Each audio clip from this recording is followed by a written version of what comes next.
అంటావు చెప్పు, వస్తాం. సిగ్గుండాల మాట్లాడేదానికి.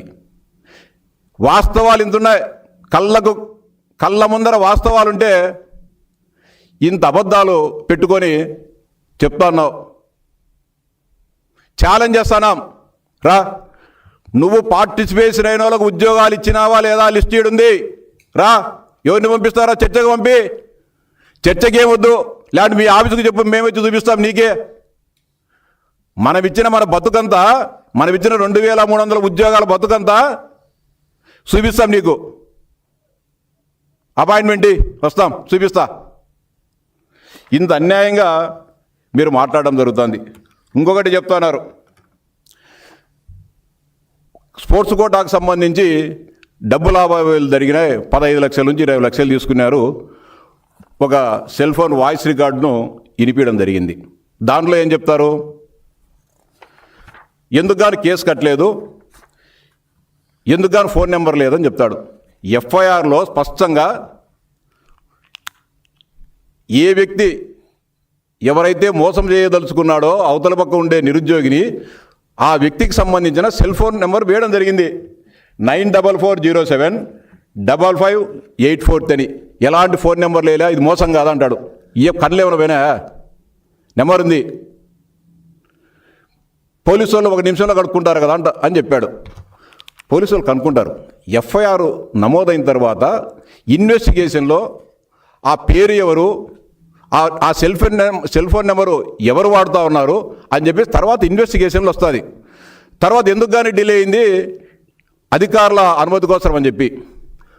ఒక కూని జరిగితేనో, ఒక తన్నుకుంటేనో, కొట్లాడుకుంటేనో, ఒక యాక్సిడెంట్ జరుగుతాయి, స్పాట్లో ఇమ్మీడియట్గా వాస్తవాలు కళ్ళకు కనబడుతున్నాయి కాబట్టి ఎఫ్ఐఆర్ అప్పుడే కడతారు. దీని వాస్తవాలు ఒక ఫేక్ సమాచారమా లేకపోతే వాస్తవ సమాచారమా, ఇది కనుక్కొని కొంత సమాచారాన్ని సేకరించిన తర్వాతనే ఇలాంటి విషయాలలో ఉన్నతాధికారులు అనుమతి తీసుకుంటారు. ఇంకా కొన్ని కేసుల్లో అయితే స్థానిక మెజిస్ట్రేట్ కోర్టు అనుమతులు తీసుకొని ఎఫ్ఐఆర్లు కడతారు.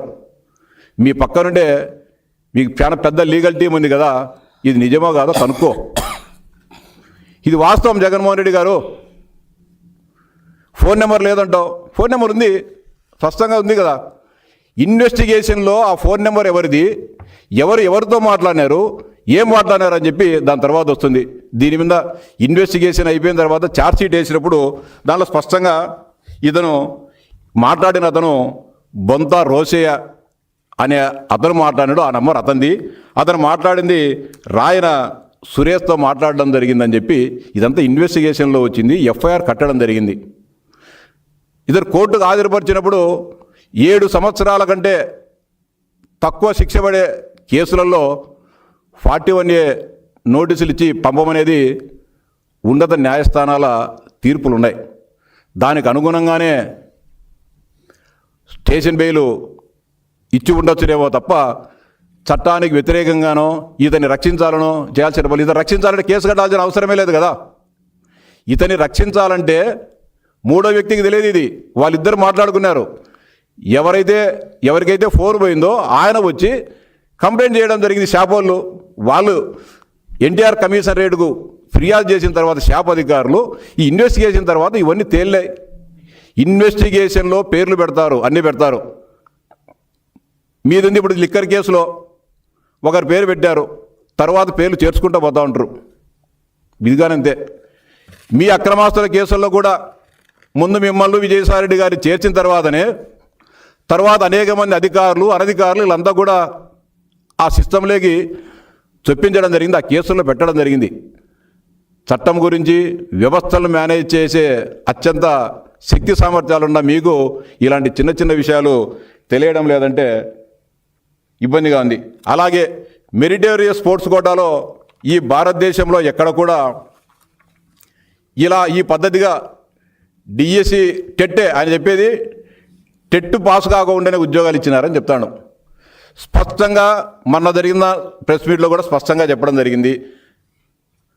ఒక్క పీఈటీలకు ఫిజికల్ డైరెక్టర్లకు తప్ప మిగతా అందరూ కూడా, అంటే స్కూల్ అసిస్టెంట్స్ సబ్జెక్టు టీచర్లకు కానీ హెచ్జిటి టీచర్లు కానీ ఖచ్చితంగా టెట్ పాస్ కావాలని అర్హత పెట్టడం జరిగింది. టెట్ పాస్ అయినారని చెప్పి మీకు సాక్ష్యాధారాలతో చూపించినా కూడా ఇంకా మీకు ఛానల్ ఉంది అని చెప్పి వినేవాళ్ళు ఉన్నారని చెప్పి మీరు పచ్చబద్దాలు చెప్తా ఉన్నారు. మెరిటోరియస్ కోటాలో పరీక్ష నీరు ఎట్లా పెడతారు? ఇది కేంద్ర ప్రభుత్వం సెంట్రల్ జిఎస్టీ కమిషనరేట్, కేంద్ర ప్రభుత్వానికి సంబంధించిన సంస్థ. మెరిటోరియస్ స్పోర్ట్స్ కోటాలో మనం మొన్న ఏదైతే ఏ విధంగా అయితే రిక్రూట్మెంట్ జరిగిందో అదే విధంగానే జరిగింది. Central GST, central excise and customs, Guwahati zone. Guwahati invites application for recruitment of meritorious sports person in all 65 sports discipline notified by under sports quota in the grade of tax assistants and havaldars. కేంద్ర ప్రభుత్వమే meritorious sports కోటాలో వారి ప్రతిభ ఆధారంగా, వారి క్రీడా ప్రతిభ ఆధారంగా దరఖాస్తు చేసుకోండి, మేము అన్నీ కూడా ఫిల్టర్ చేసి వీటన్నిటి కూడా సూక్ష్మంగా పరిశీలించి వారిని మేము తర్వాత సర్టిఫికేట్స్ వెరిఫికేషన్కి పిలుస్తామని చెప్పి ఇవ్వడం జరిగింది. ఇదంతా డాక్యుమెంట్, ఇంత డాక్యుమెంట్ ఉంది, ఇంత డాక్యుమెంట్ ఉంది. దీంట్లో పంపించమంటే పంపిస్తాయి. ఇది కానీ ఇంత దారుణమైన అబద్ధాలు చెప్పడం జరుగుతూ ఉంది. అలాగే ఇంకోటి చెప్తాడు ఆయన, కూనా రవికుమార్ గారు సాఫ్ట్బాల్ రాష్ట్ర అధ్యక్షునిగా ఉంటే 48 ఉద్యోగాలు ఇచ్చినాడు. ఎంపీ భరత్ గారు జూడో గౌరవాధ్యక్షునిగా ఉన్నాడు, ఆయన జూడోలో ఉద్యోగాలు ఇచ్చేసినాడు అని చెప్తున్నారు. ఎంత అన్యాయంగా మాట్లాడుతున్నావు. మొన్ననే చెప్పాం, కూనా రవికుమార్ గారు కానీ భరత్ గారికి కానీ సంబంధం లేదని చెప్పాం. చర్చకు రమ్మని చెప్పినాం, ఫోన్ నెంబర్లు ఇచ్చినాం. నాది శ్రీకాంత్ది ఈరోజు కానీ ఇస్తా ఉన్నాం. కూనా రవికుమార్ గారు సాఫ్ట్బాల్ గౌరవాధ్యక్షుడైంది 2026 సంవత్సరం జనవరిలో. డిఎస్సి జరిగింది 2025లో. భరత్ గారు జూడో గౌరవాధ్యక్షుడు కాదయ్యా స్వామి, నువ్వు గౌరవాధ్యక్షుడు అంటావు. ఛాలెంజ్ చేస్తున్నాం. కూనా రవికుమార్ గారు డిఎస్సి కంటే ముందే సర్టిఫికేట్లు ఇచ్చినారా? ఇంకా 2000 మేము మొన్ననే చెప్పడం జరిగింది, 382 ఉద్యోగాలకు సంబంధించి ఎవరు ఈ రాష్ట్ర ముఖ్యమంత్రిగా ఉన్న సమయంలో ఈ సర్టిఫికెట్లు క్రీడాకారులు పథకాలు పొందారో అని కూడా స్పష్టంగా చెప్పాం. దాంట్లో తెలుగుదేశం పార్టీ అధికారంలో ఉన్నప్పుడు 142 మందికి పథకాలు పొందిన వారికి ఉద్యోగాలు వచ్చాయి. కాంగ్రెస్ పార్టీ అధికారంలో ఉన్నప్పుడు, అంటే ఎస్పెషల్లీ 2004, 2000 మధ్య కాలంలోనే మనం ఈ లిస్ట్ అంతా పరిశీలించినప్పుడు సర్టిఫికెట్లన్నీ కూడా 2004, 2014 మధ్య కాలంలో ఉన్న వాళ్ళు 105 మంది. జగన్మోహన్ రెడ్డి ముఖ్యమంత్రిగా ఉన్న గత 5 సంవత్సరాల కాలంలో ఉద్యోగాలు పొందిన వాళ్ళు 135 మంది, 382 మంది. ఇంకా ఎంత దారుణం అంటే, తెలుగుదేశం పార్టీ అధికారంలోకి వచ్చిన తర్వాత 2024 జూన్ నుంచి ఆ డిఎస్సి మధ్యలో వచ్చిన వాళ్ళు 22 మంది. మీరేం చెప్తారు? కూనా రవికుమార్ గారు 40 మందికి ఇప్పించాడు, భరత్ గారు 60 మందికి ఇప్పించినారు. మొత్తం తెలుగుదేశం వాళ్ళే ఫెడరేషన్లకు అధ్యక్షులుగా ఉన్నారు. ఇన్ని అబద్ధాలు చెప్తాను. ఎన్డీఏ ప్రభుత్వం అధికారంలోకి వచ్చిన తర్వాత క్రీడా పథకాలు పొందిన వారికి 22 మందికి మాత్రమే ఉద్యోగాలు రావడం జరిగింది. ఇంత పచ్చబద్ధాలు చెప్తాను. ఇప్పుడు కానీ మరోసారి ఛాలెంజ్ చేసి చెప్తా ఉన్నాం, భరత్ గారు జూడో గౌరవాధ్యక్షులు కాదు, రవికుమార్ అధ్యక్షులైంది జనవరిలో. అంతకుముందు ఇవన్నీ జరిగినాయి. అబద్ధాలు చెబితే పదే అబద్ధాలు చెప్తే నిజమవుతుందనే భ్రమలో, నమ్మకంలో జగన్మోహన్ రెడ్డి గారు ఉన్నారు. వేలాది మందిని పిలిచినారు మన అందరినీ, 10 మంది కానీ పట్టుమని 10 మందిని కానీ సర్టిఫికేట్స్ వెరిఫికేషన్ చేస్తే 1:1 పద్ధతిలో పిలిచినారని చెప్పి చెప్తా ఉన్నావు. గతంలో అనేక నియామకాలకు సంబంధించి అనేక వివాదాలు తలెత్తుతున్నందున అధికారుల దానిపైన సుదీర్ఘ సమీక్ష చేసి 1:1 ద్వారా పిలిచడము, ఒకవేళ సర్టిఫికేట్ వెరిఫికేషన్లో కొంతమంది డిస్క్వాలిఫై అయితే దాని తర్వాత ఉన్న వాళ్ళందరినీ కూడా పిలవడం జరిగింది. అది పద్ధతి. దాన్ని కూడా తప్పులు పడుతూ ఉన్నారు. మీరు చెప్పే కేసులు, మీరు ఈ దేశానికి ప్రధానమంత్రి అయినా కూడా ఉద్యోగాలు ఇవ్వలేరు. మీ దగ్గరికి మీ వాళ్ళంతా పిలుచుకొని వస్తున్నారు కొంతమందిని. వాళ్ళందరికీ మీరు ఈ దేశానికి ప్రధానమంత్రి అయినా కర్మ ఖాళీ. అయినా కూడా వారికి మీరు ఉన్న నిబంధనలకు మేరకు ఉద్యోగాలు ఇవ్వలేరు. మీరు అనవసరంగా వాళ్ళ ఆశలు నింపుతా ఉన్నారు. వారికి కూడా సవినయంగా విజ్ఞప్తి చేస్తా ఉన్నా, మిమ్మల్ని వైకాపా రాజకీయ విద్రోహ కార్యకలాపాలకు నిరుద్యోగ యువతను వాడుకోవాలని ఉన్నారు. మీ కెరీర్ పాడు చేసుకోవద్దు. మళ్ళీ అనేక రకాలైన ఉద్యోగ నియామకాలు జరుగుతున్నాయి. మీరు చదువుపైన దృష్టి పెట్టండి, వాటిని సాధించండి అని చెప్పి విజ్ఞప్తి చేస్తూ ఉన్నాం. అంతేకాకుండా ఇంకా ఆయన జగన్మోహన్ రెడ్డి గారు నేను ఇది ఉంటా అని చెప్తా ఉన్నాడు. కాక్రోచ్ అయితే నేను ఆంధ్రప్రదేశ్ కాక్రోచ్ అని. నువ్వు కాక్రోచ్వా? బొద్దు ఇంకో ఆంధ్రప్రదేశ్కు. వాళ్ళు ఎవరో కొంతమంది యువత అవినీతికి వ్యతిరేకంగా మేమంతా పోరాడదలుచుకున్నామని చెప్పి ఒక వేదికను ఏర్పాటు చేసుకొని వాళ్ళు దాని మీద సోషల్ మీడియా ద్వారా దానిపైన వాళ్ళు కార్యకలాపాలు నిర్వహిస్తున్నారు.